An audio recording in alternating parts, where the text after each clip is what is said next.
안녕하세요. 닥터고의 쓰리고 TBC 고용건이고요. 또 연세사랑병원의 유튜브도 같이 후배들로 같이 하는 고용건입니다. 자, 저번 시간 인공관절 이제 발전상 만족도 하면서 정확도를 올리기 위해 말씀드렸죠. 자, 정확도를 올리기 위해서 과학을 접목해요. 처음 나온 기법이 내비게이션이라는 기법이에요. 저희가 내비게이션 하면 자동차 생각나시죠? 이걸 이용해서 인공유성을 통해서 가잖아요.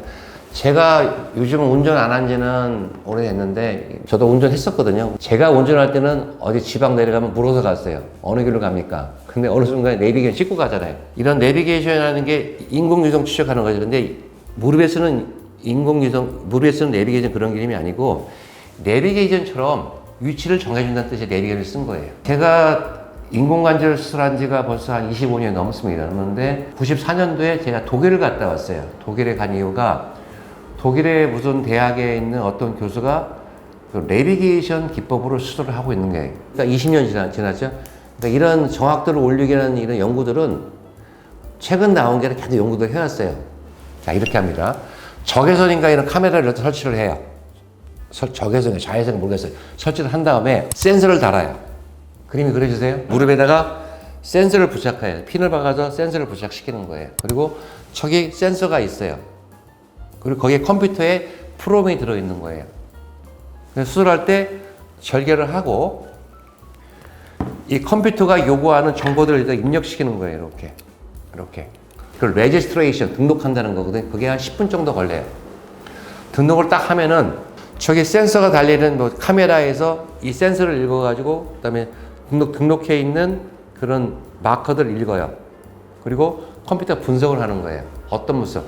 아, 이분의 다리 모양은 지금 몇 도가 휘어 있고, 그리고 수술을 만약에 교정을 하려면은 이렇게 지시를 해주는 거예요. 그럼 의사가 이 컴퓨터 이 모니터를 보면서 다리를 움직여 보는 거예요. 뭐 고관절을 이렇게 움직여 보기도 하고, 뭐 찍어도 보고, 발목도 찍어 보고, 이렇게 찍어 보면은 제가 수술할 때 자르고자 하는 각도가 보여요. 이만큼 자르려면 여기에 대해서 화면에 떠요. 지금 당신이 절삭을 하고 하는 뼈의 두께가 몇 밀리고 딱 떠요. 그리고 당신이 이렇게 절삭하면은 각도가 5도가 될 거고 3도가 될 거 딱 떠요. 이해하시겠어요? 이렇게 보는 정보를 주는 거예요. 일종의 자동차를 유성을 따라 하는 것처럼 내가 수술을 하는데 이 가이드를 따라서 유성처럼 가이드를 해주잖아요. 어떤 효과가 있냐? 저희가 이 무릎이 휘어 있을 때 위에 뼈, 아래 뼈를 정확하게 각도를 주고 정확하게 위치를 보고 절삭을 해야만이 다리 모양이 똑바로 펴지는 거예요. 근데 의사들의 경험에 의하면은 이게 조금 실수도 할 수 있겠죠? 그런데 이런 내비게이션 기법을 이용하면은 그런 오류를 줄일 수가 있어요. 그래서 많은 연구가 된 거예요. 이런 컴퓨터를 이용한 이것을 카오스라고 그래요. 컴퓨터 어시스트, CA, 오스페드 서저리 그래요. 그래서 컴퓨터를 이용한 정형외과 수술이라고 해서 그 카오스라는 모임 중에 하나가 이런 내비게이션 기법이 있는 거예요. 그래서 이런 내비게이션 기법이 처음 인공관절의 정확도를 올리기는 기법인데 현재는 제가 내비게이션을 이용해서 20년이 시작했어요. 하다가 저는 이제 그 3D 시뮬레이션에 바꿨는데 장점은 축을 맞지 단점이 있어요. 뭐냐면은 시간이 오래 걸려요. 왜냐면 수술 전에 여기 입력한 다음 있다고 했잖아요. 이 찍다 보니 시간이 한 10분 정도 소요되고 두 번째는 에러가 뜨는 거예요. 컴퓨터는 그대로 저희 의사가 찍는 방향에 따라서 읽어줘야 된단 말이에요. 그런데 이거 잘못 찍을 수가 있어요. 경험이 없으면. 그걸 등록을 잘못하면. 그래서 오히려 했더니 수술하고 사진 찍어봤더니 오히려 수술이 더 엉망이 되는 경우도 있다는 게 솔직한 의사들 고백이에요. 그렇기 때문에 이 내비게이션 기법이 막 성행을 하고 지금도 하고 있지만 조금 한물 꺾여가고 있다 이렇게 보시면 되는 거예요. 이게 바로 여러분들이 궁금해하는 내비게이션 기법. 장점은 정확하게만 포인트만 적고 정확하게만 하면은 정렬도는 아주 훌륭하다. 단점은 잘못 등록을 하게 되면 오히려 에러가 날 수 있고 또 한 가지는 시간이 좀 걸리기 때문에 이런 이 감염 같은 것들에 대해서는 조금 리스크가 있을 수도 있다. 이해하시겠어요? 그러나 이런 내비게이션 기법이 인공관절의 정렬도를 높여서 정확도를 올려서 인공연골의 수명을 늘리기 위한 하나의 시도였고 지금도 하고 있다. 그러나 옛날처럼 성향은 되지 않고 있다. 왜? 더 좋은 게 나오니까. 까지가 오늘 강의입니다. 이해하시겠어요? 자, 오늘 두 번째 시간은 수술의 정확도를 올리기 위한 또 하나의 방법, 로보트. 로보트 좀 각광받죠. 뭐, TV 보니까 뭐냐, 같이 웃어주는 로보트도 있고, 강아지도 키워주는 로보트도 있고, 뭐, 가끔 보니까 뭐, 이게 뭐죠? 뭐, 음식하는, 이런 인공지능이 하는 로보트도 있고, 뭐, 가지각색 이거 이게 청소하는 로보트도 있고, 그러잖아요. 이런 영역들이 의학에도 도입이 됐어요. 로보트는 최근에 도입된 기술이 아니에요. 로보트도 제가 알기로는 15년 넘은 방법이에요. 다만 로보트가 발전을 한 거예요. 여러분들이 정형외과에서 로보트가 최근에 각광을 받고 있지만 사실은 정형외과 로보트보다 더 많이 안 게 있죠. 다빈치라고 들어봤을 거예요. 배 안에 무슨 문제가 있어서 가게는 직접 열개를 절개를 했잖아요. 근데 그러다 보니까 상처가 많이 나고 하니까 그 다음 도입된 게 뭐예요? 그 다음 게 복강경이라고 해서 내시경을 했잖아요. 근데 그렇게 하다 보니까 이런 섬세하게 혈관을 다룬다든지 이런 신경을 수술하든지 현미경 수술하는 의사들의 가장 큰 약점이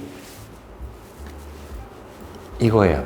손을 떠는 거. 중증 외상 상태 보시면 나오잖아요. 저도 봤어요. 봤는데 골든타임 나오고 그러자는데 가장 큰 약점이 이 손을 떠는 거고 그리고 그러다 보면은 이 정확도를 또 나이가 되면 이게 수술은 잘할지 모르지만 이 정확도 이렇게 깊이 가기가 힘들잖아요. 그래서 그런 사람의 손을 대신하는 게 바로 로봇 손을 이용한 거예요. 로봇 다빈치. 어떻게 하느냐? 의사가 밖에서 로봇으로 팔을 지휘를 하는 거예요. 로봇 화면을 보면서 수술장에는 로봇 팔이 들어가 있는 거예요.